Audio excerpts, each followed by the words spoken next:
आज हम वैदिक सभ्यता के बारे में। वैदिक काल का विभाजन दो भागों में होता है। ऋग वैदिक काल 1500 से 1000 BC और उत्तर वैदिक काल जो 1000 से 600 BC में माना गया। आर्य सर्वप्रथम पंजाब एवं आपका अफगानिस्तान में बस मैक्स मुलर आर्यों का मूल निवास स्थान मध्य एशिया को माना। आर्यों द्वारा निर्मित सभ्यता वैदिक सभ्यता कहलाती। यह एक ग्रामीण सभ्यता थी। आर्यों की भाषा संस्कृत थी। आर्य शब्द भाषा समूह को इंगित करता है। आर्यों की प्रशासनिक इकाई आरोही क्रम में इन 5 भागों में बटा था: कुल, ग्राम, 20, जन, राष्ट्र। ग्राम के मुखिया ग्रामनी कहलाता था। 20 का प्रधान विस्पति एवं जन के शासक राजन कहलाते थे।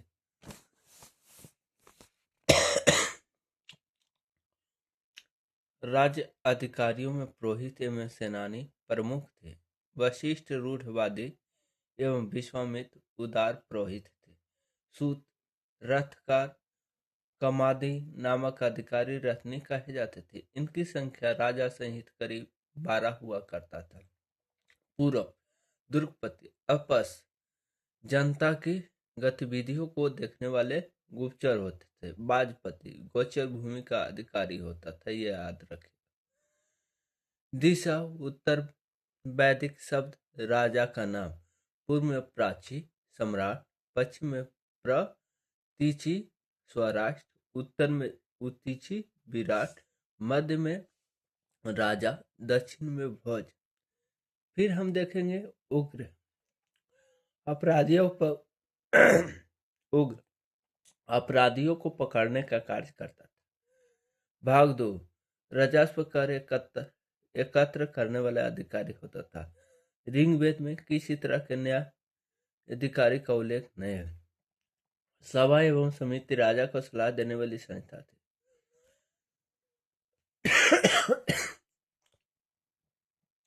सभा एवं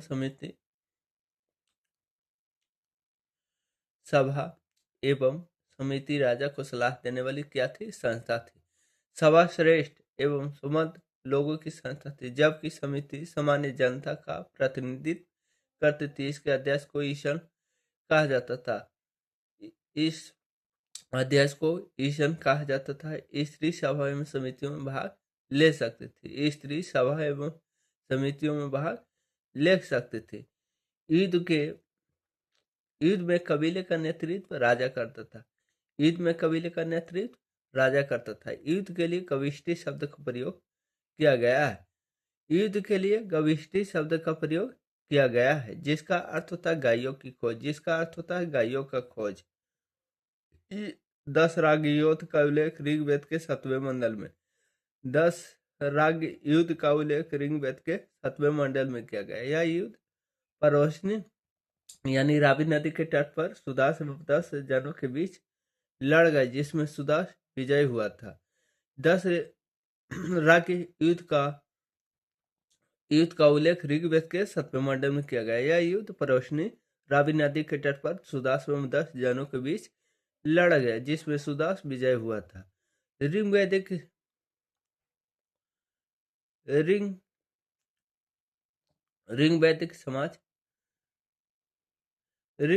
समाज 4 वर्णों में विभक्त है। यह वर्ण थे ब्राह्मण, क्षत्रिय, वैश्य और शूद्र। यह विभाजन व्यवसाय पर आधारित था। ऋग्वैदिक समाज 4 वर्णों में विभक्त था। ये वर्ण थे ब्राह्मण, क्षत्रिय, वैश्य और शूद्र, जिसमें 10वें मंडल में कहा गया पुरुष सूक्त में 10वें मंडल के पुरुष सूक्त में चतुर्वर्ण का उल्लेख मिलता है।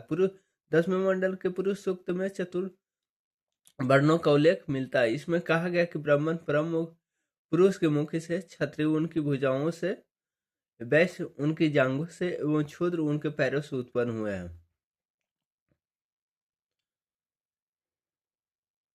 आर्यों का समाज पितृ प्रधान प्रधानता समाज की सबसे छोटी इकाई परिवार तथा यह कुल थी जिसके मुखिया पिता होता था, जिसे कुल कहा जाता था। आर्यों का समाज पितृ प्रधान था। समाज की सबसे छोटी इकाई परिवार या कुल थी जिसका मुखिया पिता होता था, जिसे कुल कहा जाता था।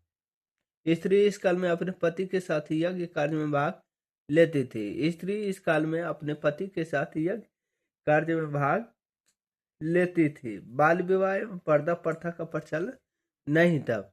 बाल विवाह एवं पर्दा प्रथा का प्रचलन नहीं था। विधवा अपने मृतक पति के छोटे भाई यानी देवर से विवाह कर सकती थी। विधवा अपने मृतक पति के छोटे भाई देवर से विवाह कर सकती थी। स्त्री शिक्षा ग्रहण करती थी। स्त्री शिक्षा ग्रहण करती थी। ऋग्वेद में लोपामुद्रा, घोषा, सिक्ता, अपाला एवं विश्वास जैसी विशुद्धि स्त्रियों का वर्णन है।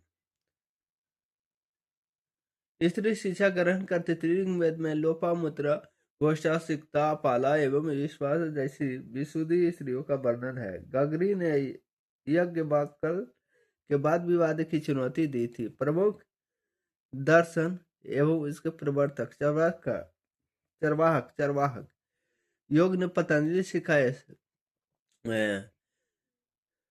कपिल ने शंख बजाया, गौतम ने न्याय दिया, पूर्व मीमांसा जैमिनी, उत्तर मीमांसा बद्रायण, वैश्विक कनद। चरवाहक योग ने पतंजलि ने योग सिखाया, कपिल ने शंख बजाया, गौतम ने न्याय दिया, पूर्व मीमांसा जैमिनी, उत्तर मीमांसा बद्रायण, वैश्विक कनद। जीवन भर विवाहित रहने वाले महिलाओं को आमाजु कहा जाता था। जीवन भर अविवाहित रहने वाली महिलाओं को आमाजु कहा जाता था। जीवित पर्जन के लिए वेद वेदांग पढ़ने वाले अध्यापक उपद कहलाते थे। जीविका उपार्जन के लिए वेद वेदांग पढ़ने वाले अध्यापक उपाध्याय कहलाता था। आर्यों का मुख्य पेय पदार्थ सोमरस था।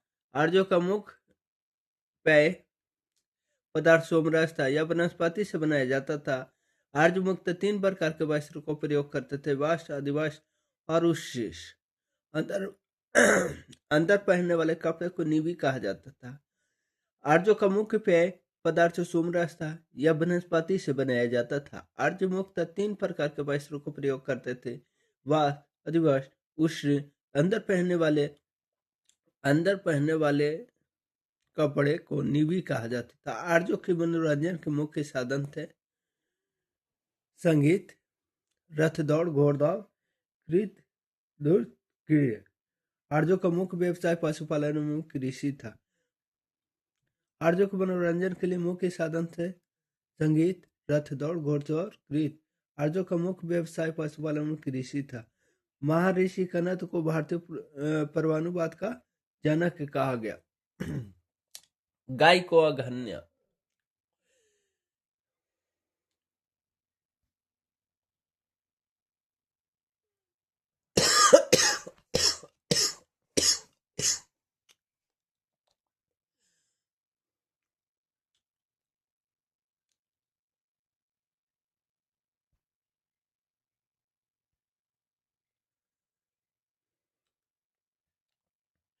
गाय को अघन्य, न मारे जाने वाले योग्य पशु की श्रेणी में रखा गया है। गाय की हत्या करने वाले या उसे घायल करने वाले के लिए वेदों की मृत्युदंड अथवा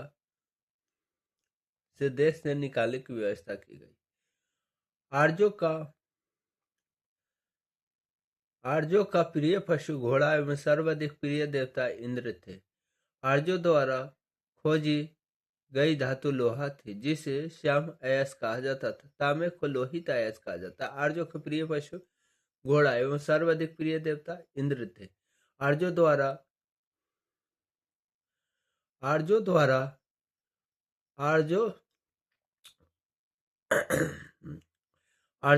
खोजी गई धातु लोहा था, जिसे श्याम अयस्क कहा जाता था। तांबे को लोहित अयस्क कहा जाता था। फिर हम भारतीय लोगों को लोहे का ज्ञान ईसा पूर्व 8वीं शताब्दी में प्राप्त हुआ। व्यापार हेतु दूर दूर तक जाने वाले व्यक्ति को पानी कहते थे।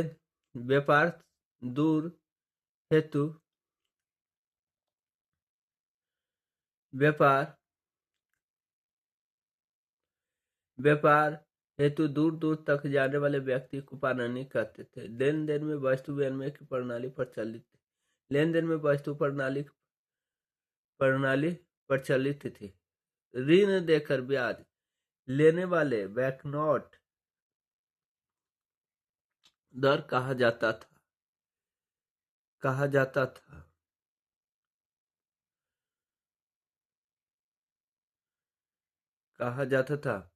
मनुष्य एवं देवता के बीच मध्यस्थ की भूमिका निभाने वाले देवता के रूप में अग्नि की पूजा की जाती थी। फिर मनुष्य एवं देवता के बीच मध्य की भूमिका निभाने वाले देवता के रूप में अग्नि की पूजा की जाती थी। ऋग्वेद में उल्लेखित नदियों में सरस्वती सबसे पवित्र मानी जाती थी। ऋग्वेद में गंगा का 1 बार और यमुना का उल्लेख 3 बार हुआ है। इसमें सिंधु नदी का उल्लेख सर्वाधिक बार हुआ है। उत्तर वैदिक काल में इंद्र के स्थान पर प्रजापति सर्वाधिक प्रिय हो गया था, देवता हो गए। विष्णु के पंगों की कल्पना का विकास उत्तर वैदिक काल में हुआ था। उत्तर वैदिक काल में इंद्र के स्थान पर प्रजापति सर्वाधिक प्रिय देवता हो गए थे। विष्णु के 3 पागों की कल्पना का विकास उत्तर वैदिक काल में ही हुआ था। उत्तर वैदिक के काल में राजा के राजाभिषेक के समय राजसूय यज्ञ का अनुष्ठान किया जाता था। उत्तर वैदिक काल में राजा के अभिषेक के समय राजसूय यज्ञ का अनुष्ठान किया जाता था। उत्तर वैदिक काल में वर्ण व्यवसाय की बजाय जन्म के आधार पर निर्धारित होने लगे थे। उत्तर वैदिक काल में वर्ण व्यवसाय की बजाय जन्म के आधार पर निर्धारित होने लगे थे। ऋग वैदिक कालीन देवता इंद्र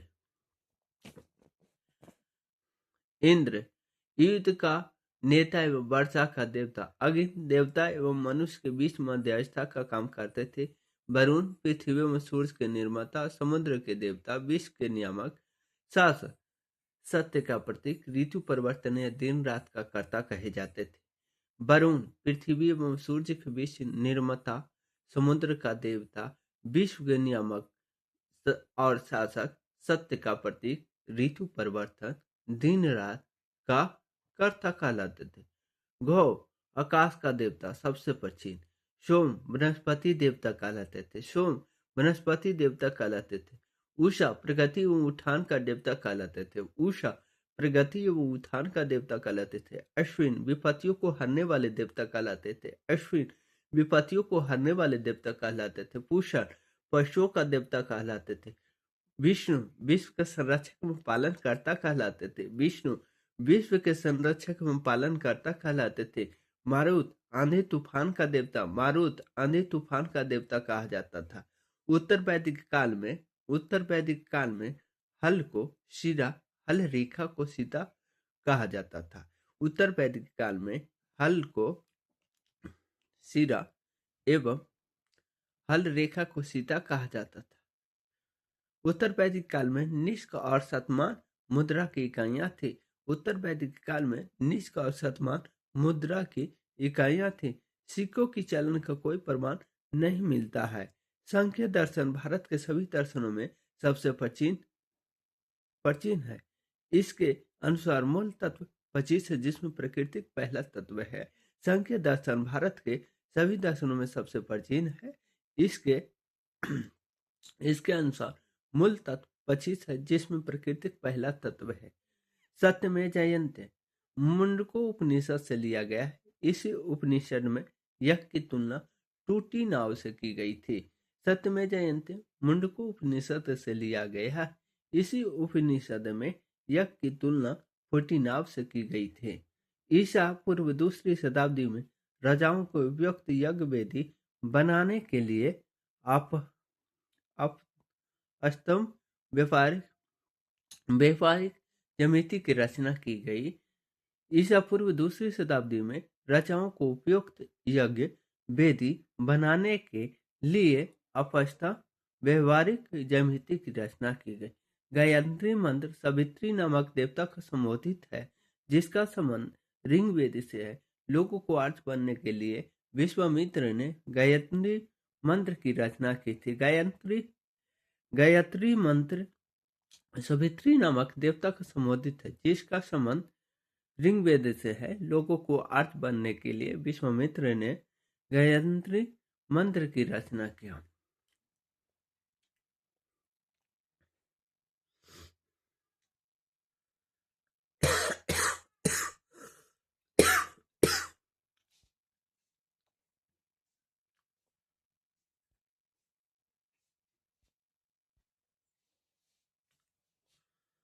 श्राद्ध की प्रथा सबसे पहले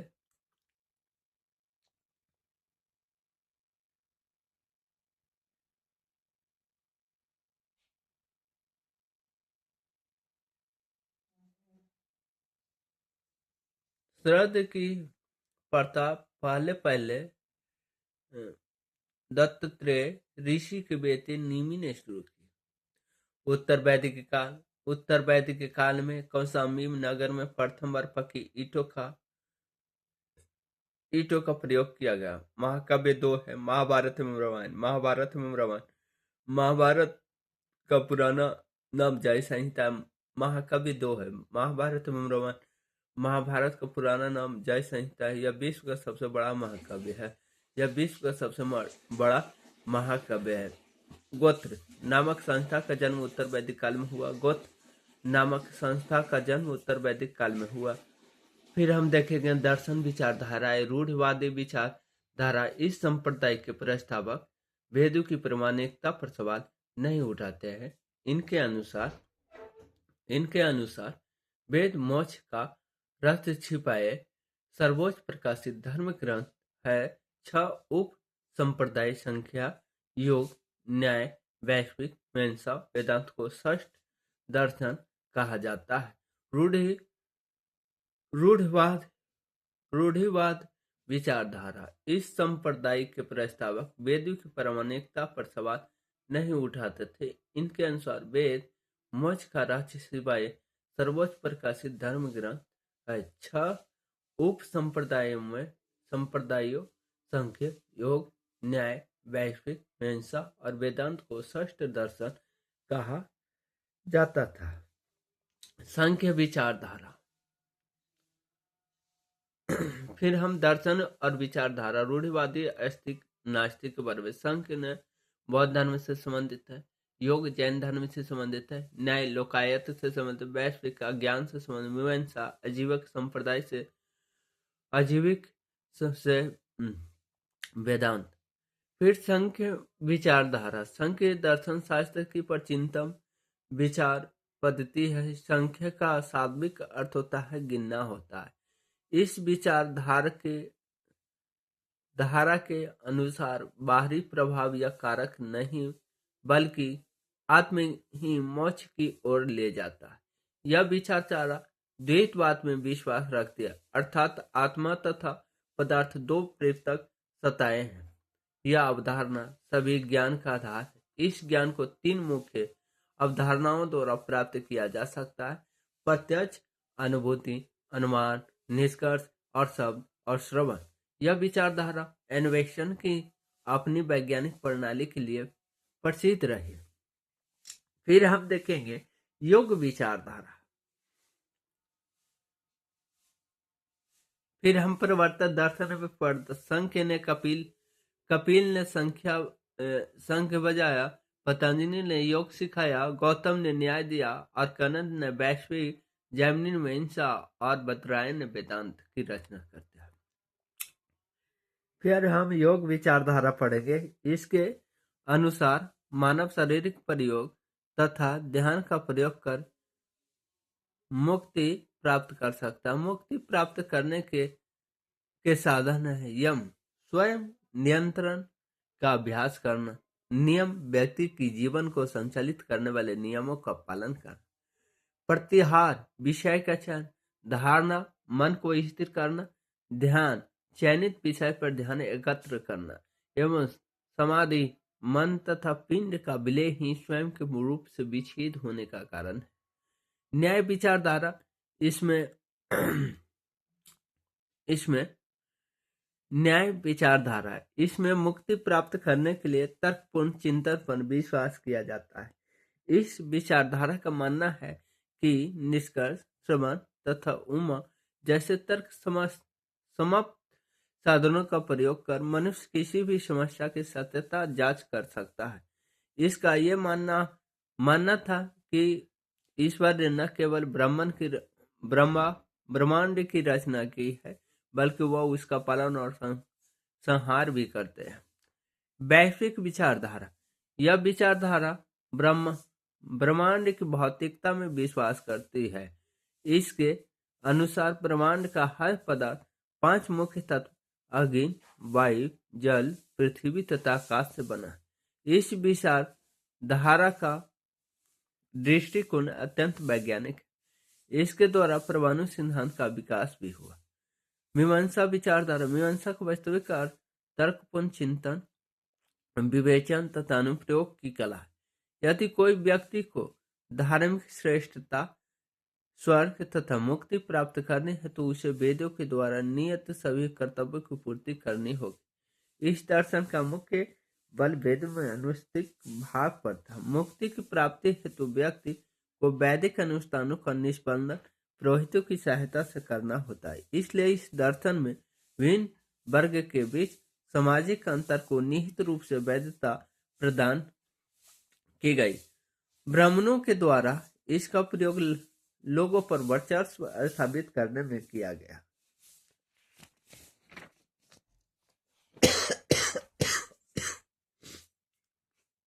वेदांत विचारधारा इस दर्शन के आधार का निर्माण करने वाले प्राचीनतम ग्रंथ बादरायण द्वारा लिखित ब्रह्म सूत्र या वेदांत सूत्र थे। इस दर्शन के अनुसार ब्रह्म ही इस जीवन की वास्तविकता है, शेष सभी बातें मत या कहावतें या माया है। इसके अनुसार स्वयं का ज्ञान हो जाने पर वह स्वतः ही ब्रह्म अनुभूति कर मुक्ति को प्राप्त हो जाएगा। यह तर्क ब्रह्म तथा आत्मा को अविनाशी तथा शाश्वत बना देता है। नास्तिक विचारधारा वे वेदों की मौलिकता पर विश्वास नहीं करते और भगवान के अस्तित्व पर प्रश्न खड़े करते हैं। ये 5 उपधाराओं में विभाजित है: बौद्ध, जैन, लोकायत, अज्ञान और अजीविक।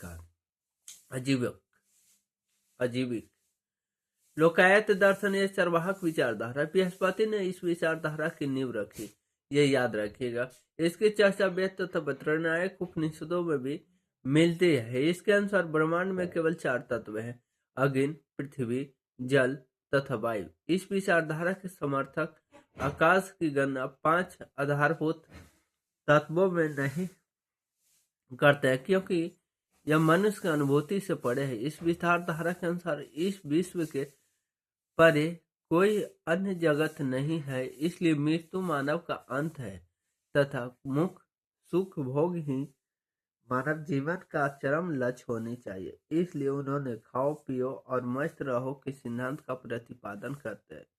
अज्ञान कट्टरपंथी संशयवाद में विश्वास करते। इनके अनुसार ज्ञान प्राप्त करना असंभव है। यदि यह भी संभव है तो मोक्ष प्राप्ति के लिए व्यर्थ है। इसका विश्वास था कि अभिज्ञानता सर्वोत्तम है।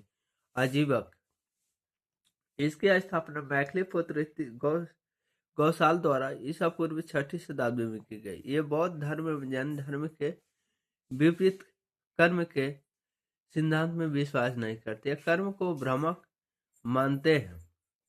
इसने बौद्ध एवं जैन धर्म के समान वेदों की सत्ता को नकारा था।